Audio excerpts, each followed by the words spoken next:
Mendengar ucapan basmalah dari Luqman, sang anak langsung menurut.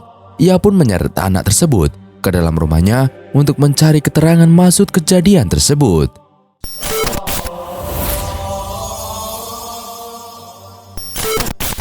Assalamualaikum warahmatullahi wabarakatuh. Sahabat beriman yang dirahmati Allah Subhanahu wa taala. Sebelum lanjut ke videonya, jangan lupa untuk like, subscribe, dan tekan tombol notifikasi. Pada kesempatan kali ini, saya akan mengisahkan kisah bocah misterius pembawa pesan Allah Subhanahu wa taala yang muncul saat Ramadan menghebohkan masyarakat di Kampung Ketapang, Kabupaten Ketapang, Kalimantan Barat. Diketahui bahwa ada seorang anak kecil yang secara misterius datang di bulan puasa ke Kampung Ketapang. Anak ini menjadi perbincangan banyak orang karena tingkahnya yang dinilai menyebalkan. Bagaimana tidak, di tengah terik bulan puasa, sang anak misterius diketahui menggoda setiap orang yang tengah berpuasa dengan membawa es kelapa muda serta roti isi daging. Ia pergi ke sana kemari sambil menyeruput dan memakan roti tersebut. Orang di kampung pun merasa sebal akan kehadirannya hingga akhirnya berani untuk menegur sang anak. Namun tak disangka, saat ditegur, sang anak malah memperlihatkan tatapan mengerikan sehingga membuat orang yang akan melarangnya melangkah mundur. Salah seorang tokoh bernama Luqman akhirnya mendengar kabar tersebut. Kemudian, kisah bocah misterius pembawa pesan Allah Subhanahu wa taala yang muncul saat Ramadan pun berlanjut dengan Luqman menunggu kehadiran sang anak.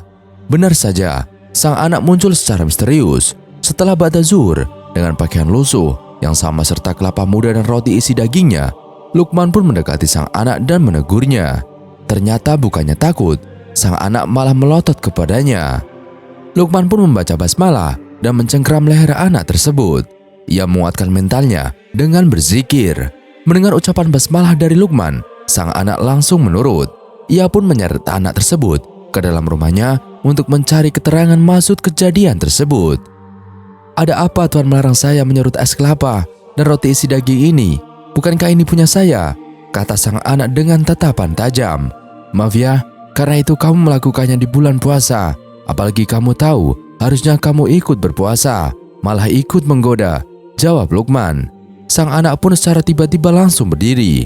Ia pun menjawab semua pertanyaan Luqman tanpa memberikan kesempatan Luqman untuk berbicara. Ia menilai bahwa masyarakat lebih menggoda dirinya dibanding ia. Itu kan yang kalian lakukan juga kepada kami semua. Bukankah kalian lebih sering melakukan hal ini kepada saya? Mempertontonkan kemewahan ketika kami hidup di bawah garis kemiskinan di 11 bulan selain puasa, tutur dia. Bukankah kalian sering melupakan kami yang kelaparan dengan menimbun harta sebanyak-banyaknya dan melupakan kami? Bukankah kalian yang sering tertawa dan melupakan kami yang sedang menangis? Bukankah kalian yang selalu berobat mahal bila sedikit saja sakit menyerang, sementara kalian mendiamkan kami yang kesakitan hingga menjemput ajal? Sambung dia. Bukankah juga di bulan puasa ini saja hanya mengerjakan menahan lapar dan haus ketika beduk maghrib terdengar, kalian kembali pada kerasukan kalian? Ucap dia tiada berhenti. Kemudian nada suara sang anak berubah drastis menjadi lirih. Ia pun menceritakan bahwa dirinya selalu berpuasa karena tidak memiliki makanan. Bahkan banyak hal yang menyakiti hatinya saat tidak bulan puasa. Ketahuilah Tuhan, kami berpuasa tanpa ujung. Kami senantiasa berpuasa bukan waktunya puasa, lantaran memang tak ada makanan yang bisa kami makan. Sedangkan Tuhan hanya berpuasa sepanjang siang. Dan ketahuilah Tuhan, yang menyakiti perasaan kami dengan berpakaian luar biasa, ujarnya. Bukankah kalian juga yang berlebihan menyiapkan makanan bervariasi banyaknya, segala rupanya ada, dan lantas menyembuhkannya menyambut Ramadan? Jangan sekali-kali menggoda orang kecil dengan membusungkan dada. Marilah berpikir dengan dampak sosial. Bila terus mentontoni kemewahan, sedangkan yang menonton meringkuk menahan lapar, tutur sang bocah. Mendengar hal itu, Luqman berterima kasih kepada Allah Subhanahu wa taala karena telah memberikannya hikmah yang luar biasa melalui anak kecil tersebut. Ia pun berjanji akan menyebarkan kisah bocah misterius pembawa pesan Allah Subhanahu wa taala yang muncul saat Ramadan kepada siapapun agar bisa mengambil hikmahnya. Dan pada cerita lain, saya akan mengisahkan kisah menakjubkan dan mengharukan. Kisah ini terjadi pada salah satu ulama ahli hadis. Beliau adalah Al-Qadhi Muhammad bin Abdul Baqi Al-Ansori Al-Bazar. Beliau dikenal dengan julukan Qadhi Al-Marastan. Beliau meninggal pada tahun 535 Hijriah. Kisah ini benar-benar menakjubkan dan juga mengharukan. Padanya terdapat pelajaran yang banyak yang bisa kita petik dari kisah tersebut. Nah sahabat, bila kalian penasaran, simak video ini sampai habis. Dikisahkan pada suatu hari, beliau sedang berada di Mekah, bertetapan dengan musim haji. Pada saat itu, beliau kehabisan bekal, tidak memiliki harta sedikit pun dari harta dunia. Suatu hari, beliau ditimpa oleh rasa lapar yang luar biasa. Beliau akhirnya keluar untuk mencari sepotong roti atau sesuatu yang dapat mengganjal perutnya dari rasa lapar. Tiba-tiba beliau menemukan sebuah bungkusan dari kain sutra berwarna merah yang terjatuh di tanah. Beliau mengambil bungkusan tersebut dan membukanya. Beliau mendapatkan di dalamnya sebuah kalung yang berharga terbuat dari permata. Diperkirakan kalung tersebut senilai 50.000 dinar. Beliau pun segera mengikatkannya kembali dan menyimpannya. Tatkala beliau sedang menyusuri perjalanannya, tiba-tiba ada seorang laki-laki berteriak-teriak kehilangan kalung. Dia berteriak-teriak kepada manusia bahwa dia telah kehilangan bungkusan yang terbuat dari kain sutra. Dia menjanjikan bahwa barang siapa yang menemukannya, maka akan diberi hadiah 50 dinar. Al-Qadhi pun bertanya kepada orang tersebut tentang isi bungkusan tersebut. Ia pun menjawab bahwa di dalamnya terdapat sebuah kalung permata yang mahal. Kemudian beliau bertanya tentang ciri-ciri bungkusannya kepada orang tersebut. Ketika orang tersebut telah mengkabarkan ciri-ciri bungkusan kalung tersebut dengan benar, maka Al-Qadhi bersegera mengembalikan bungkusan yang ia temukan kepada orang tersebut. Orang tersebut kemudian mengeluarkan 50 dinar dan diserahkan kepada Al-Qadhi.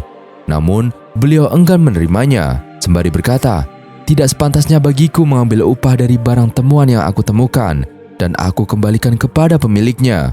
Sesungguhnya aku mengembalikan kalung ini kepadamu bukan karena aku berkeinginan besar untuk mendapatkan hadiah, tetapi aku berkeinginan besar untuk mendapatkan keridhaan Robku. Sungguh luar biasa." Beliau enggan menerima hadiah tersebut, padahal beliau sedang dalam keadaan ditimpa kelaparan dan belum mendapatkan sepotong roti yang kering yang bisa mengganjal perutnya dari kelaparan. Pemilik bungkusan tersebut akhirnya mendoakan kebaikan untuk beliau, lalu pergi meninggalkannya. Al-Qadhi Muhadits menetap beberapa hari di Mekah. Kemudian beliau putuskan untuk pergi naik kapal, barangkali bisa menemukan sesuatu yang bisa dijadikan modal. Tatkala beliau berada di tengah laut, tiba-tiba datanglah badai, mengombang-ambingkan kapal beliau, sampai akhirnya badai tersebut menghantam dan menghancurkan kapal serta menenggelamkannya. Al-Qadhi bertaut pada sebuah papan pecahan perahu. Beliau terus bertautan dengannya, sedangkan ombak terus mengombang-ambingkan beliau selama beberapa hari di tengah laut, sampai akhirnya menghempaskan beliau ke daratan. Sungguh beliau telah kehabisan tenaga dan tertimpa keletihan yang sangat. Beliau berusaha mengumpulkan sisa-sisa tenaganya dan menyeret tubuhnya hingga sampai di sebuah masjid. Setelah tiba di dalam masjid, beliau tersungkur jatuh karena keletihan dan kelaparan. Beliau tidak tahu tempat apa yang dia singgahi ini, dan dia tidak pula mengenal seorang pun dari penduduk tempat tersebut. Datanglah seorang penduduk dan masuk ke dalam masjid. Dan tatkala dia melihat Al-Qadhi, lalu dia mendekatinya dan bertanya tentang keadaan beliau. Setelah beliau menceritakan kisahnya, orang tersebut menghidangkan makanan dan minuman serta pakaian untuk menghangatkan badan. Orang tersebut mengkabarkan bahwa penduduk negeri ini sedang mencari orang yang bisa dipekerjakan sebagai imam sholat di dalam masjid ini. Dan ketika Al-Qadhi menyampaikan bahwa dia telah hafal Al-Quran, maka bersegera penduduk negeri tersebut mempekerjakan beliau untuk menjadi imam masjid. Dan ketika mereka tahu bahwa beliau pintar menulis, maka mereka bersegera mempekerjakan beliau untuk juga menjadi guru untuk mengajari anak-anak mereka. Beliau berkata, "Akhirnya aku mendapatkan uang dari pekerjaan tersebut. Kini keadaanku jauh lebih baik." Suatu hari, penduduk negeri datang menemuiku. Mereka berkata, "Sesungguhnya kami memiliki anak perempuan yang yatim. Kami ingin menikahkan dia denganmu." Mereka terus mendesakku dan akhirnya aku pun setuju. Tatkala mereka membawaku masuk untuk menemui anak perempuan tersebut, aku melihat sebuah kalung mutiara yang indah melingkar di lehernya. Aku tidak dapat mengedipkan mataku memandangi kalung tersebut. Aku benar-benar dalam keadaan bingung dan heran kalung tersebut adalah kalung yang aku temukan di Mekah. Tatkala aku masih terus memandang kalung tersebut, tiba-tiba saja anak perempuan tersebut lari keluar sambil menangis terisak-isak. Ia berkata kepada penduduk negeri, "Sesungguhnya dia Al-Qadi tidak ingin melihat wajahku. Dia hanya mengangkat pandangannya ke kalung yang tergelantung di dadaku." Keesokan harinya, ketika aku selesai mengimami mereka sholat subuh, mereka menyampaikan kepadaku tentang keluhan anak perempuan itu. Aku pun menceritakan kepada mereka bahwa dulu aku menemukan kalung itu tergeletak di tanah di Al-Masjid Haram, terbungkus oleh kain sutra berwarna merah. Kemudian aku kembalikan kepada pemiliknya. Tiba-tiba saja mereka semua bertakbir, "Allahu Akbar, Allahu Akbar, Allahu Akbar." Masjid bergema sampai-sampai masjid terasa bergetar disebabkan oleh takbir-takbir mereka. Kemudian mereka menceritakan kepadaku bahwa pemilik kalung tersebut adalah ayah dari anak perempuan yang yatim tersebut. Dia tidak memiliki anak selain dia. Dahulu ayahnya menjadi imam sholat di masjid ini. Dia sudah meninggal dunia pada tahun yang lalu. Semenjak dia pulang dari ibadah haji, dia tidak pernah berhenti berdoa dengan doa ini, dan kami pun mengaminkan di belakangnya. Wahai Robku, aku tidak pernah mendapatkan seorang pun semisal orang yang menemukan kalungku. Wahai Robku, pertemukanlah aku dengannya, sehingga aku bisa menikahkan dia dengan anak perempuanku satu-satunya. Sungguh Allah telah mengabulkan doanya. Allah telah mendatangkanmu ke sini dan menikahkanmu dengan anak perempuannya, meskipun setelahnya ayahnya meninggal. Inilah balasan dari penunaian amanah dan kemurnian diri. Kemudian Ibnu Rajab rahimakumullah berkata, sungguh kisah ini terkandung di dalamnya faidah bahwa tidak boleh menerima hadiah dari penunaian sebuah amanah, karena wajib baginya mengembalikan suatu amanah tanpa upah balasan. Hal ini jika dia mengambil barang temuan tersebut tidak diniatkan untuk mendapatkan upah yang telah dipersyaratkan. Telah ternukil dari Imam Ahmad, semoga Allah meridhoinya, bahwa termasuk yang semisal ini adalah wadi'ah atau barang titipan. Tidak boleh bagi orang yang mengembalikan barang titipan kepada pemiliknya mengambil hadiahnya, kecuali jika memang dia niatkan dari amalannya untuk mendapatkan upah. Berkata Ibnu Rajab rahimakumullah, demikian pula dikisahkan kisah ini oleh Yusuf bin Khalil Al-Hafiz dalam kitabnya Al-Mujam. Wallahu a'lam bishawab.